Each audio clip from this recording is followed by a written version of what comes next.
Pak Nur. Waalaikumsalam Mas Edi. Terima kasih bisa ketemu di pagi yang bahagia ini. Pak Nur, mohon izin saya Edi Wiyoko, CGP Angkatan 10, ingin melakukan wawancara dengan Bapak. Nanti ada beberapa pertanyaan, yaitu tentang penanganan kasus yang merupakan D5 etika atau membangun moral yang ingin saya tanyakan kepada Bapak. Mohon maaf, ini bisa kita mulai, Pak? Bisa, Mas? Ya, siap. Pertanyaan yang pertama, selama ini Bapak dapat mengidentifikasi kasus-kasus yang merupakan D5 etika atau pembangunan moral. Terima kasih. Memang yang saya alami namanya dilema. Dilema itu dua pilihan yang sama-sama memberatkan atau sama-sama baik. Kalau sama-sama baiknya, ini saya masukkan ke dalam dilema etika. Tetapi kalau masalah itu yang satu baik, yang satu kurang baik, ini kita masukkan dalam pembangunan moral. Begitu jawabannya. Terima kasih, Pak. Ya. Untuk soal yang kedua, yaitu selama ini bagaimana Bapak melakukan pengambilan keputusan di sekolah Bapak, terutama untuk kasus-kasus di mana ada dua kepentingan yang sama benar atau sama-sama mengandung nilai kebajikan. Keputusan yang saya ambil, kalau kedua-duanya bagus, kita memang seorang guru tidak hanya mengajar di kelas saja. Misalnya ada kegiatan upacara di luar. Kegiatan yang sama-sama baik ini kita musyawarahkan, kita ambil prioritas yang utama kepada teman-teman untuk mempertimbangkan. Teman-teman saya mintai bantuan, musyawarah bersama supaya di dalam meningkatkan pendidikan di sekolah ini ada keputusan yang lebih baik. Demikian yang dapat saya sampaikan, Mas. Berarti dengan cara bermusyawarah dengan teman-teman, ya, Pak? Yang musyawarah, mengambil atau minta pendapat dari teman-teman dan memprioritaskan yang utama. Terima kasih untuk yang ketiga ini, Pak. Langkah-langkah atau prosedur seperti apa yang biasa Bapak lakukan selama ini? Prosedurnya, Pak. Prosedurnya yang pertama tentunya mengidentifikasi masalah. Kemudian mengajak teman-teman untuk bermusyawarah bersama, mengadakan rapat atas segala kesepakatan semuanya, kemudian baru kita putuskan dan kita laksanakan. Berarti dengan kita harus mengidentifikasi masalah terlebih dahulu, Pak, sebelum memutuskan permasalahan. Yang keempat ini, Pak, hal-hal apa saja yang selama ini Bapak menganggap efektif dalam pengambilan keputusan pada kasus-kasus D5 etika? Pada kasus D5 etika, menurut saya ada beberapa hal yang efektif dalam membuat keputusan, yaitu melakukan pengujian benar atau salah dan mengujikan benar lawan benar. Biasanya setelah melakukan pengujian tersebut, saya bisa lebih mudah menetapkan prinsip dalam membuat keputusan. Yang kelima ini, Pak, hal-hal apa saja yang selama ini merupakan tantangan dalam pengambilan keputusan pada kasus-kasus D5 etika? Tantangan-tantangan yang termasuk dalam kasus D5 etika, yang pertama mempertimbangkan dari semua sisi dan regulasi yang ada. Kemudian memahamkan kepada semua pihak warga sekolah agar kasus-kasus yang semacam ini dapat kita atasi secara cepat dan membuat atau dengan resiko yang paling kecil. Ya. Yang keenam Bapak, ini apakah Bapak memiliki sebuah tata kelola atau jadwal tertentu dalam sebuah penyelesaian masalah etika? Apakah Bapak langsung menyelesaikannya di tempat atau memiliki sebuah jadwal untuk menyelesaikannya? Bentuk atau prosedur seperti apa yang Bapak jalankan?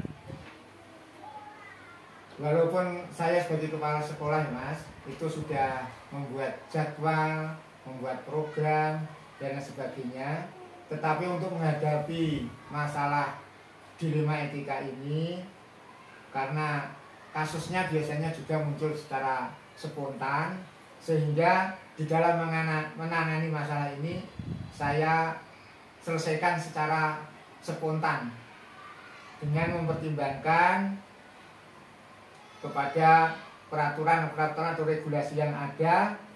Jadi penanganannya juga saat itu juga, jadi tidak saya tunda-tunda, nanti malah kalau ditunda-tunda akhirnya terjungkelai kasusnya tidak selesaikan. Jadi secara spontan saja.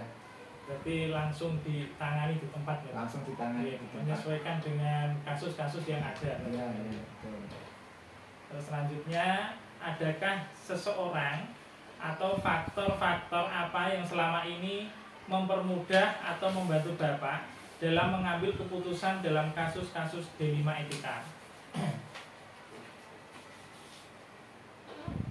Terkadang ada kaitannya saya membutuhkan pendapat dari orang lain untuk mempermudah keputusan, dalam mempermudah dalam pengambilan keputusan. Biasanya yang membantu saya adalah orang yang paling senior di sekolah kami, yaitu biasanya Bapak Ibu guru yang senior, orang-orang yang mempunyai pengalaman di bidangnya. Misalnya pada kasus yang berkenaan dengan murid, ada wakil kesiswaan yang membantu saya dan sebagainya. Hal ini tentunya dapat mempermudah saya dalam mengambil keputusan. Berarti ada teman-teman yang lebih senior ya Pak, yang senior dari guru-guru lain maksudnya, yang ya, membantu saya memang guru-guru yang lebih senior ya, dalam menyelesaikan kasus-kasus dilema etika ini Pak. Ya, betul. Ini yang terakhir Pak, dari semua hal yang telah Bapak sampaikan tadi, pembelajaran apa yang dapat Bapak petik dari pengalaman Bapak dalam mengambil keputusan dilema etika ini Pak? Di dalam pengambilan keputusan dilema ini pastinya ada kelebihan dan ada kekurangan.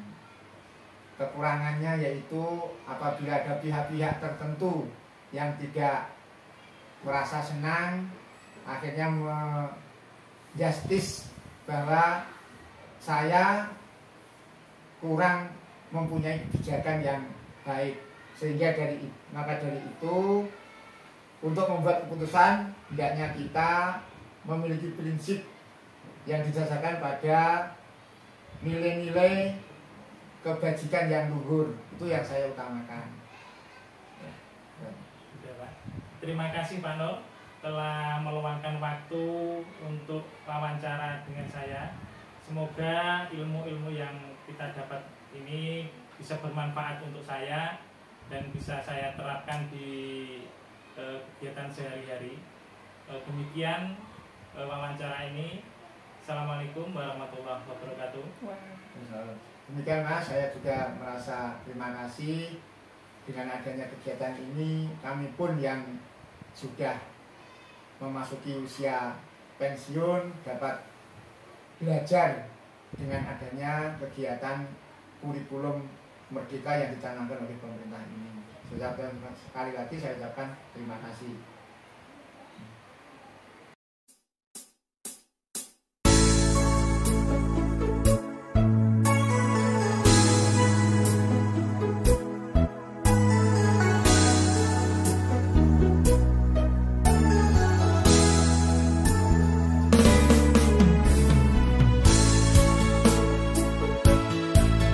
Mohon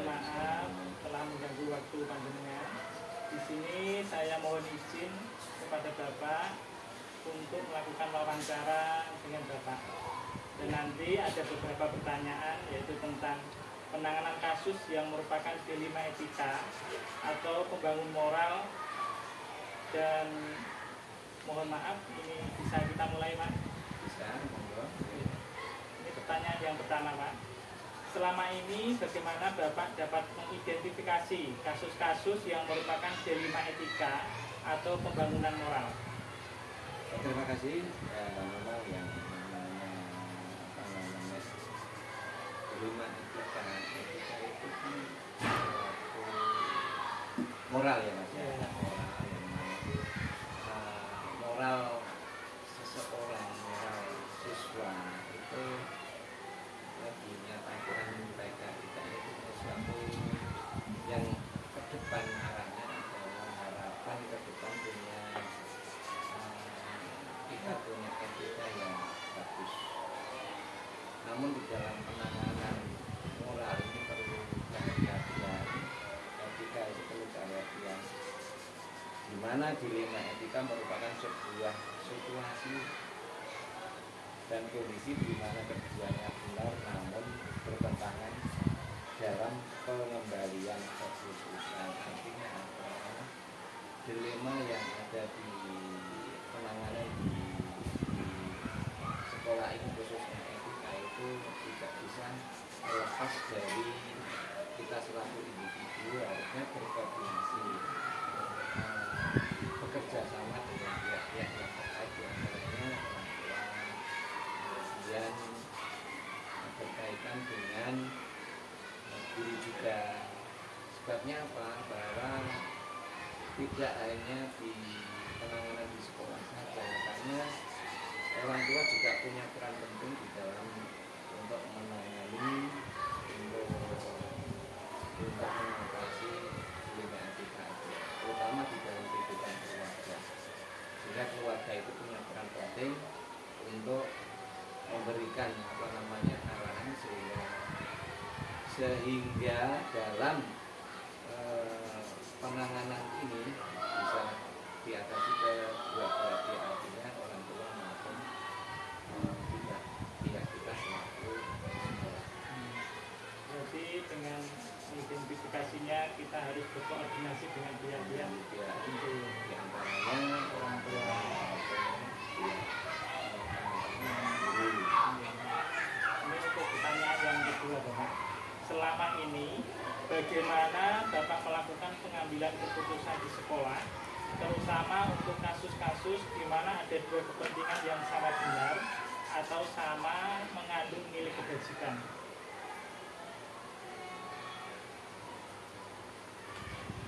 Yang pertama, di dalam mengambil satu keputusan, kedua-duanya itu sama-sama benar dan mengandung nilai kebajikan, maka kita berorientasi pada kebijakan. Kebijakan tersebut diantaranya adalah kita identifikasi dulu permasalahan yang ada, kemudian yang kedua adalah mengklarifikasi, dan yang ketiga adalah berkaitan dengan keputusan yang kita kita ambil kedua-duanya ini tersebut, maka yang paling utama adalah berpihak kepada kepentingan siswa, yang mana siswa yang kita utamakan, sama-sama benar, sama-sama bermanfaat, sehingga keputusan atau kebijakan ini adalah diarahkan pada kepentingan siswa benar. Ini yang sebagai pengambil kebijakan dalam kedua-duanya keputusan itu sama-sama baiknya. Jadi sebelum mengambil keputusan kita harus mengidentifikasi dan mengklarifikasi. Terus langkah-langkah atau prosedur seperti apa yang biasa Bapak lakukan selama ini? Dalam mengambil keputusan atau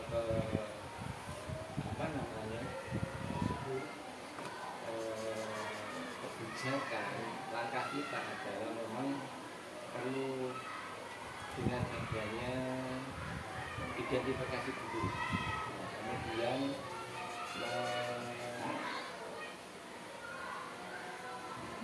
mengambil satu permasalahan yang sangat urgent sekali, dan yang selanjutnya adalah keputusan yang sangat tepat di dalam kegiatan tersebut. Selanjutnya Pak, ini ada hal-hal apa saja yang selama ini Bapak menganggap efektif dalam pengambilan keputusan pada kasus-kasus D5 etika? Yang sangat efektif dalam mengambil keputusan dalam menangani D5 etika adalah memang perlu suatu koordinasi, perlu adanya koordinasi, kolaborasi, baik itu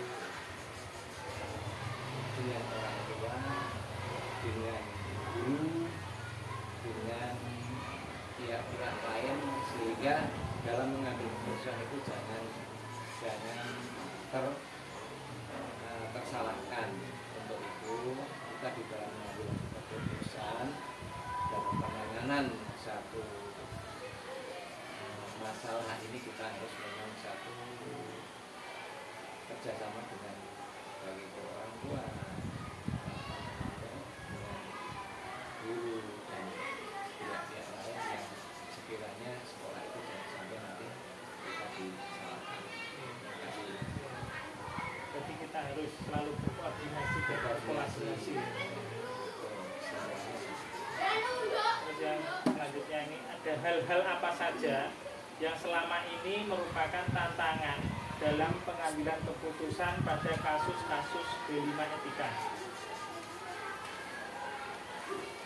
Tantangan dalam pengambilan keputusan.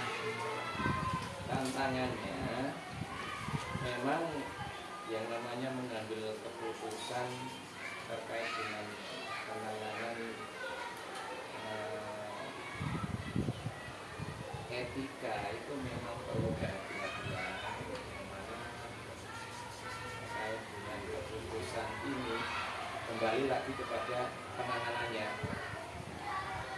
Kita harus melibatkan semua pihak, di mana diantaranya orang tua, kemudian guru, kemudian pihak lain, yang mana di dalam pendidikan etika itu merupakan moral yang berangkat dari keluarga sendiri, karena pengaruh keluarga yang ada di lingkungan keluarga itu dampaknya luar biasa. Contohnya suatu contoh bahwa keluarga di lingkungan rumah itu kurang baik, itu akan dampak pada etika yang itu di lingkungan keluarga maupun di lingkungan sekolah itu benar-benar kita terapkan di dalam kehidupan yang baik, yang harmonis, sehingga kita jangan sampai terjebak kehidupan sekolah itu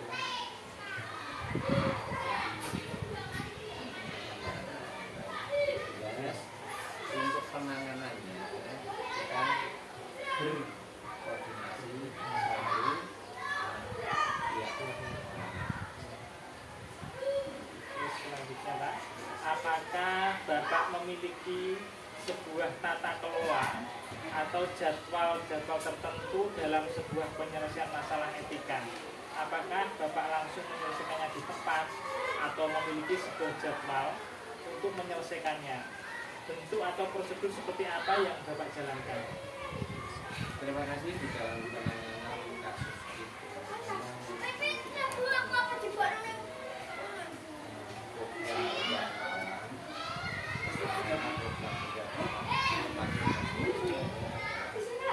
untuk memberikan informasi kepada yang bersangkutan, yang mana dari kegiatan tersebut, baik itu yang bersangkutan maupun dari pihak-pihak yang untuk menangani bisa mempersiapkan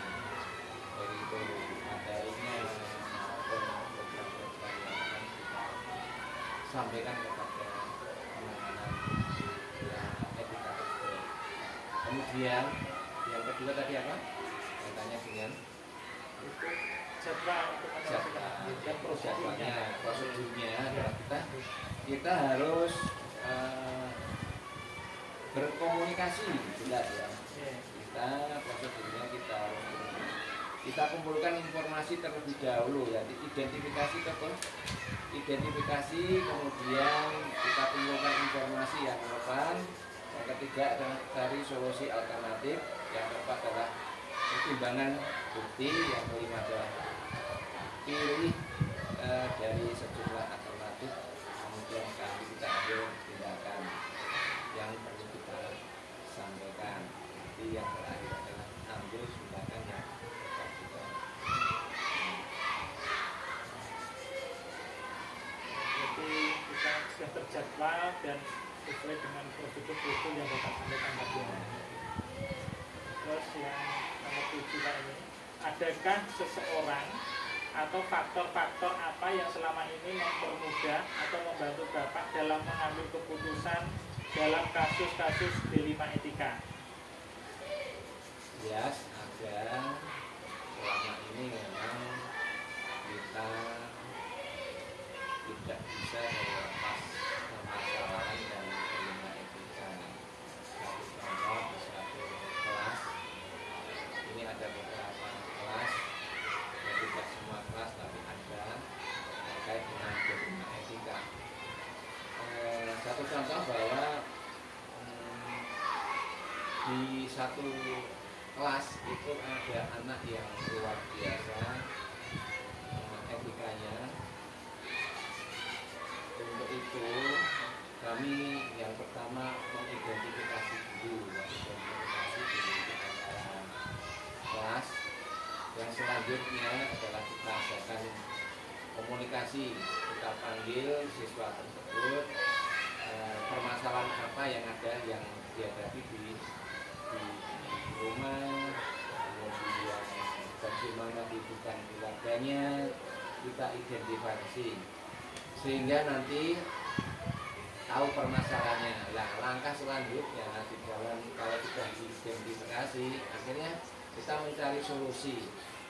Bagaimana solusi kita suatu pihak sekolah sehingga ke depan kita berikan satu berikan pandangan arahan sehingga anak selanjutnya itu tidak melakukan kegiatan-kegiatan yang melanggar etika. Kemudian dari beberapa dari beberapa waktu bahwa kita tidak bisa menyelesaikan masalah sendiri, namun yang jelas itu kita perlu adanya kegotong-royongan, sharing dengan pihak-pihak sekolah di antaranya guru,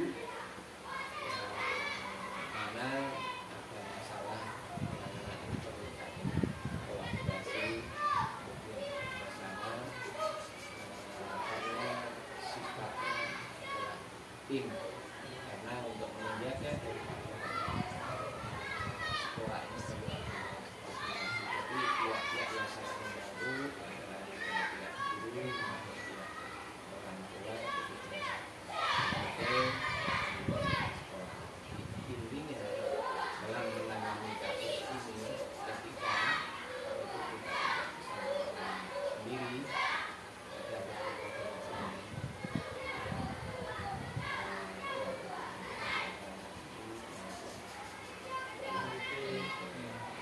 Jadi kita harus selalu berkoordinasi ya. Ini yang terakhir Pak, dari semua hal yang telah disampaikan, pembelajaran apa yang dapat Bapak petik dari pengalaman Bapak dalam pengambilan keputusan di rumah etika ini? Jadi dari pembelajaran yang kita petik banyak harapan dan kesimpulan bahwa setelah kita adanya koordinasi baik itu yang terlibat di dalamnya pembelajaran sesulit apapun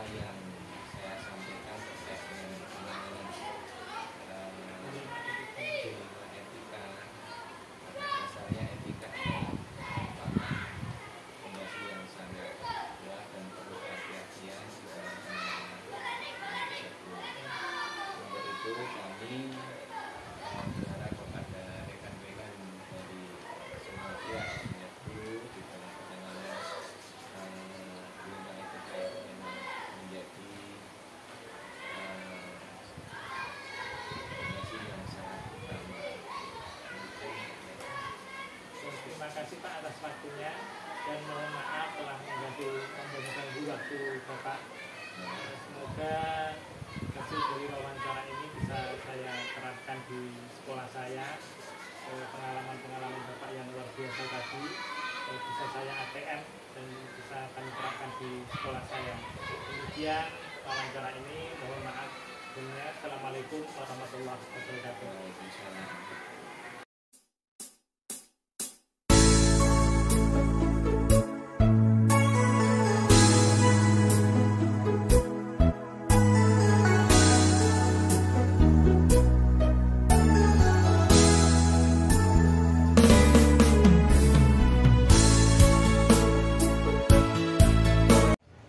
Assalamualaikum Pak Ahmad Dinuri. Waalaikumsalam warahmatullahi wabarakatuh. Mohon maaf saya telah mengganggu waktunya. Mohon izin di sini saya ingin melakukan wawancara dengan Bapak dan nanti ada beberapa pertanyaan yaitu tentang penanganan kasus yang merupakan dilema etika atau pembangun moral. Ini bisa kan Pak? Insya Allah bisa. Mohon maaf ini bisa kita mulai Pak. Iya, silakan. Ini pertanyaan yang pertama. Selama ini, bagaimana Bapak dapat mengidentifikasi kasus-kasus yang merupakan dilema etika atau pembangun moral? Dilema etika, menurut saya itu ketika kita dihadapkan pada sebuah kasus di mana kita harus memutuskan antara yang satu dengan yang satu itu sama-sama benar. Kita dituntut untuk menentukan mana yang paling baik.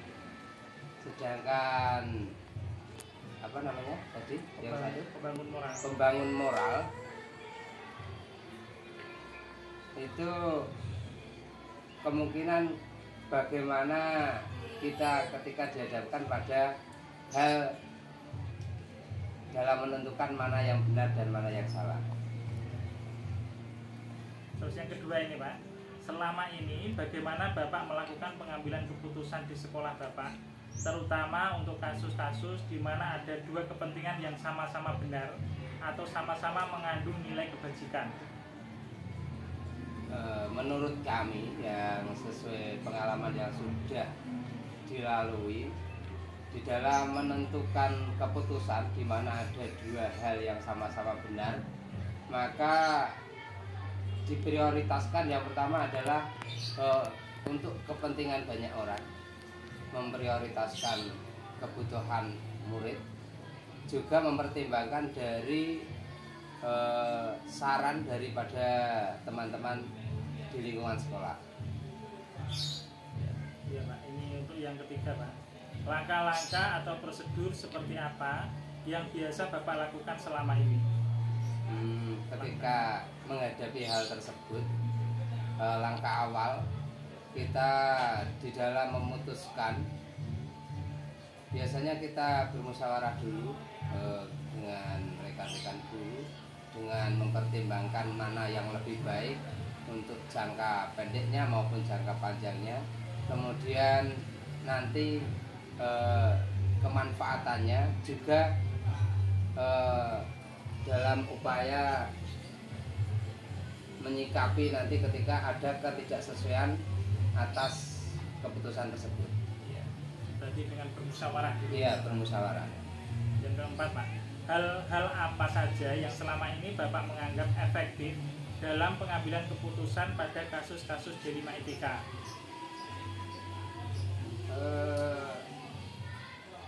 Sebenarnya terkait dengan dilema etika itu kan tidak ada benar dan salah. Jadi sama-sama benar, sehingga yang kami prioritaskan sebagai tindakan yang efektif itu mengacu pada kepentingan umum, kepentingan banyak orang dan kebutuhan siswa. Berarti kepentingan banyak orang gitu ya? Iya. Terus hal-hal apa saja yang selama ini merupakan tantangan dalam pengambilan keputusan pada kasus-kasus dilema etika ini Pak? tantangan-tantangannya Pak dalam pengambilan keputusan? Di dalam pengambilan keputusan tersebut tantangannya sebenarnya itu terkait dengan ketika menghadapi orang-orang yang tidak cocok, tidak sesuai dengan keputusan tersebut. Karena di situ tidak ada salah dan benar, otomatis ya ketika kita menghadapi mereka yang tidak cocok, tentunya tidak mudah kita untuk memberi arahan, tapi insya Allah diusahakan mereka itu memahami bahwa keputusan itu yang terbaik. Terus ini yang keenam Pak, apakah Bapak memiliki sebuah tata kelola atau jadwal tertentu dalam sebuah penyelesaian masalah etika? Apakah Bapak langsung menyelesaikan di tempat atau memiliki sebuah jadwal untuk menyelesaikannya? Bentuk atau prosedur seperti apa yang Bapak jalankan? Oke. Jadi untuk tata kelola kita itu sebenarnya punya jadwal di dalam pelaksanaannya, cuman biasanya pelaksanaannya situasional ketika ada permasalahan. Menyesuaikan kondisi gitu. Menyesuaikan kondisi. Adakah seseorang atau faktor-faktor apa yang selama ini mempermudah atau membantu Bapak dalam mengambil keputusan dalam kasus-kasus D5 etika yang membantu Bapak dalam menyelesaikan masalah? Yang membantu pertama jelas dari rekan-rekan guru yang memberi saran dan lain sebagainya, dan yang jelas mengacu pada ketentuan dan peraturan. Jadi kita memfokuskan mana yang lebih baik, karena peraturan itu juga bertingkat, ada yang sifatnya untuk pribadi dan juga untuk bersama. Jadi kita melihat aturannya, kemudian dengan pertimbangan saran dan kritik dari teman-teman. Yang terakhir ini Pak, dari semua hal yang telah disampaikan tadi, pembelajaran apa yang dapat Bapak petik dari pengalaman Bapak dalam mengambil keputusan D5 etika? Pelajaran yang kami petik pertama, pentingnya di dalam bermusyawarah, tidak buru-buru untuk menjustifikasi, dan yang jelas bagaimana kita itu di dalam membuat sebuah keputusan mempertimbangkan kepentingan banyak orang. Ini sudah selesai Pak, terima kasih atas waktunya. Pengalaman-pengalaman Bapak yang luar biasa ini semoga nanti bisa saya terapkan di sekolah saya. Demikian dari saya. Assalamualaikum warahmatullahi wabarakatuh. Waalaikumsalam warahmatullahi wabarakatuh.